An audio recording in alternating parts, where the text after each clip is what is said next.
The first time I realized my marriage might be a lie was when I found a marriage certificate with my husband's name on it next to a different wife's. It wasn't lipstick. It wasn't a text at midnight. It was paper, official, embossed, a neat blue ribbon laid across the bottom like a smirk. The date stamped on it made everything worse. 6 years after the day he promised me forever. I was at the county records office pulling property files for work. The clerk handed me the wrong folder. Out slipped a single sheet, certificate of marriage, Thomas Green and Claire Martin. The handwriting on the form wasn't a stranger's. I knew the slant of his G, the flourish on the T. You don't mistake the handwriting of a person you've watched sign birthday cards and mortgage checks and your name on place cards at your own table. I took the certificate home tucked in a manila folder like contraband.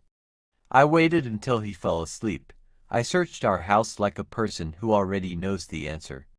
In his desk, an extra set of keys. In his briefcase, a taped envelope with a post-it that said spare. In the hall closet, under winter coats, a second phone.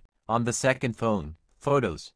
Her, Claire, and him, my husband, smiling a smile I hadn't seen in years, the kind of smile that shows teeth and future tense. I didn't scream. I didn't wake him. I lay on the bathroom rug, cheek pressed to tile, and shook in small, economical waves, like my body was afraid of drawing attention. For weeks I played along. I cooked dinner. I said have a good day, Abe. I kissed a man who was learning to scripts and nailing both. But the thread was loose and my hands wouldn't stop pulling. I followed him once, hands shaking so hard the wheel hummed. He drove 20 miles to a building I'd never noticed. A door opened. She kissed him like nothing was stolen. He stepped inside. The door closed. I sat in my car until my fingers went numb and my heart learned a new speed. I told myself I'd confront him when I had every piece. Not for revenge, so I could hear the truth without giving him room to rearrange it. The obituary was the cruel little flourish. When his father died, the paper published a tribute, survived by his loving son Tom Martin and his wife Claire. Martin, his middle name, used as a surname. Claire listed like a fact. Me, a margin note no one wrote. I didn't throw anything. I became airless. I made lists the way people hold on during turbulence. Accounts, dates, receipts. Who knew? Who might have guessed? I found spreadsheets labeled with our initials, columns for gifts, anniversaries, travel. He'd color-coded us. I was green, Claire blue. Black blocks marked the days he belonged to neither of us. The days he was Tom, the host of his own magic show. One night over salmon he didn't taste, I asked, "Who is Claire?" His fork hovered, his eyes flickered through 3 expressions and landed on casual. "Where'd you hear that?" "In the courthouse records," I said. "And in the obituary.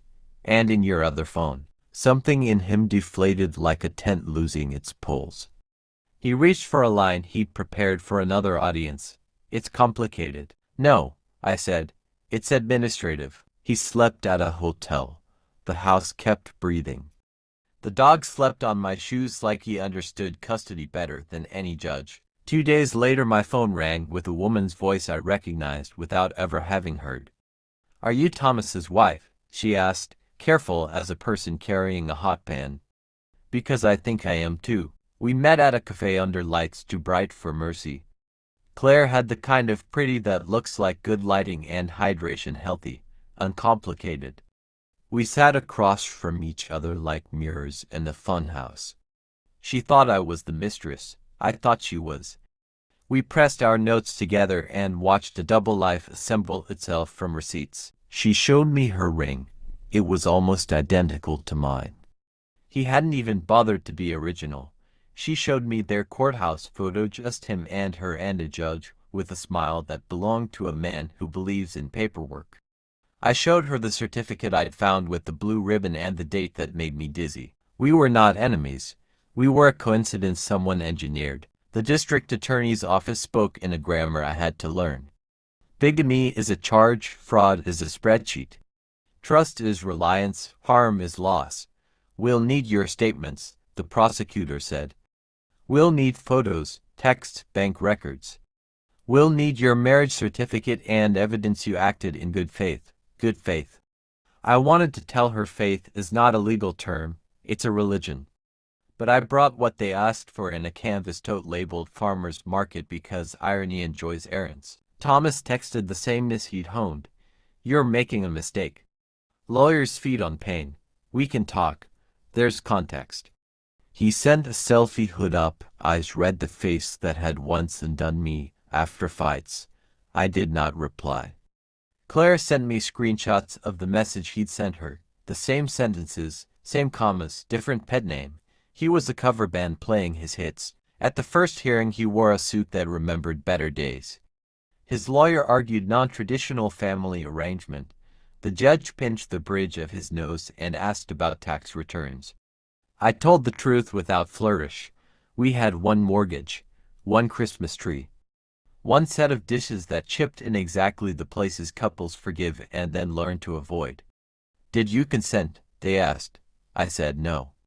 Consent isn't silence, it's accord. They wrote that word down. In the hallway by the vending machines, he stepped into my space and lowered his voice like a secret. You loved me because I make life big, he said. And for a terrible second I remembered why that was once true. Don't punish me for being who I am. I'm not, I said.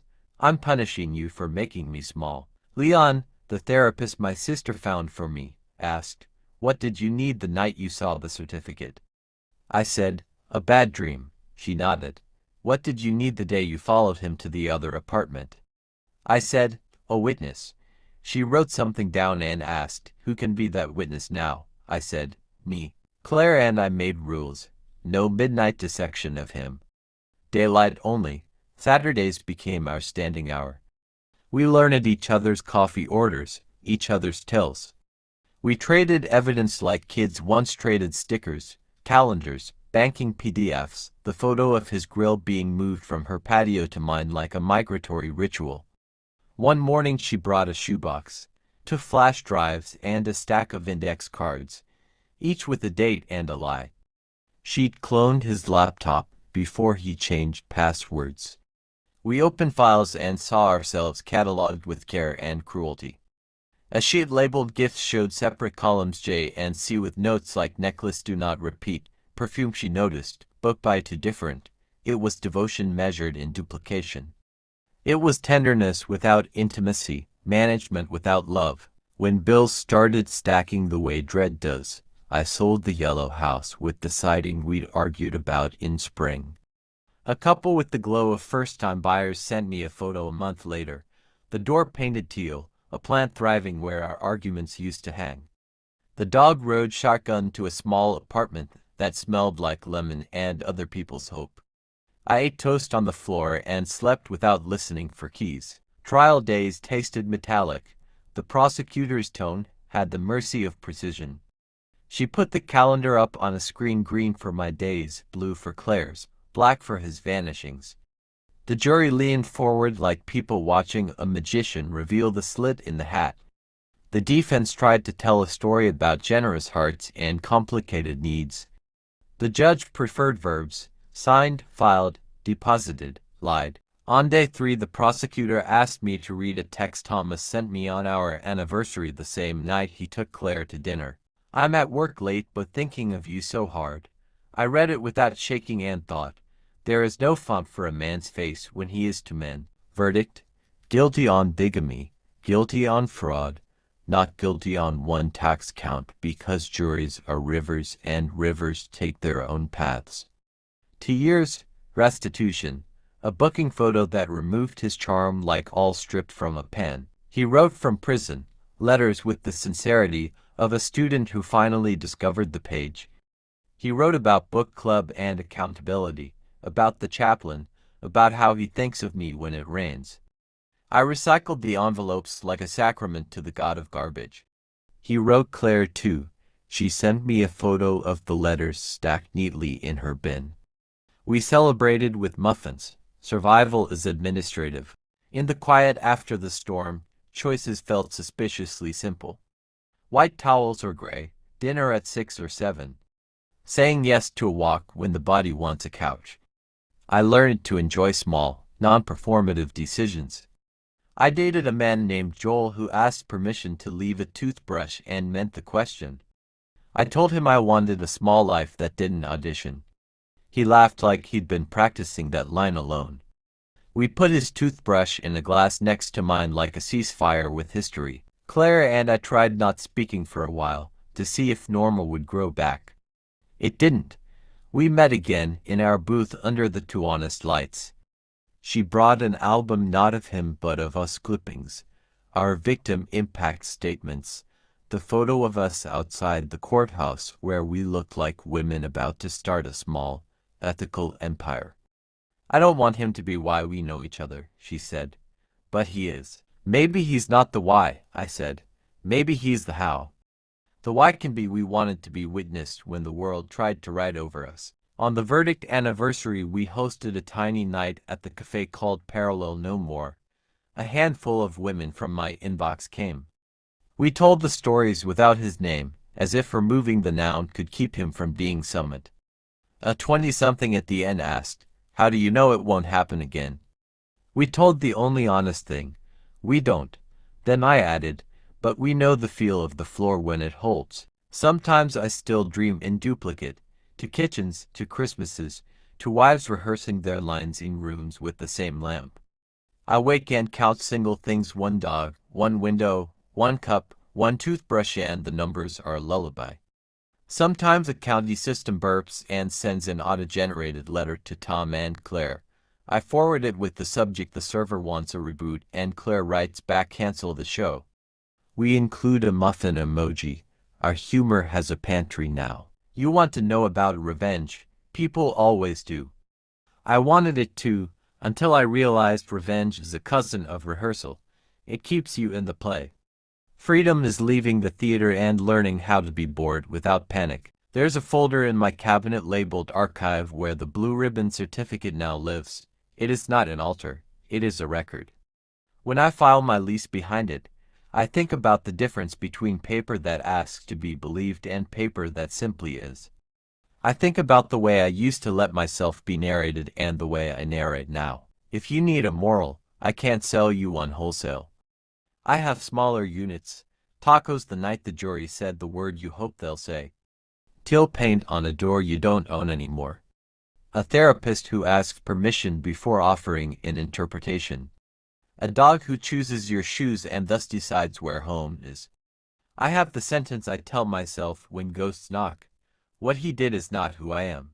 And I have questions I don't want to keep alone, so I'm giving them to you, the way people pass candles down a dark aisle. If you found a second marriage certificate with your partner's name on it, no lipstick, no texts, just a legal ribbon and the wrong wife, would you confront immediately with the half-truth in your hands, or would you wait to gather everything and risk living in a lie a little longer?